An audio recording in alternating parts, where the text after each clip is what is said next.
ज्ञान की बात करने के लिए बताएगा, लेकिन गधा आदमी होए तो गधाएतर का बात करी भैया। कबीर साहब ने बताया है हमारे दादा साहब का स्वर्गवास हो गया है। आज उन्हीं के उपलक्ष्य में कबीर साहब ने बताया संसार में जो होना चाहता है वो एक बार जब हो जाता है। इसी उपलक्ष्य में एक बात कही गई है, बताया गया है कबीर साहब का। हाँ और सैया निकासी गए, इस आत्मा को सैया कहा गया है। और सैया निकासी गए और मैं लड़ी थी सैया।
कबीर साहब ने बताया है, क्या बताया भैया?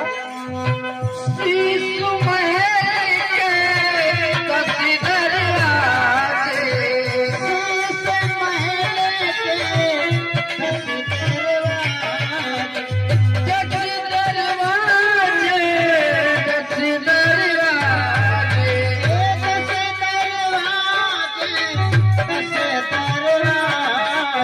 कबीर साहब ने बताया है जो मानव का शरीर होता है इसमें 10 दरवाजे हैं। शीशु महल के 10 दरवाजे, शीशु महल के 10 दरवाजे। ना जानी कोई फूल करी थी सैया निकासी गए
आराम की नींद सोता है, किसी से बोलता नहीं है। बहन रोती है, बेटी रोती है, लेकिन उसको किसी से कोई मतलब नहीं होता है। इसलिए बताया गया है ना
है भैया।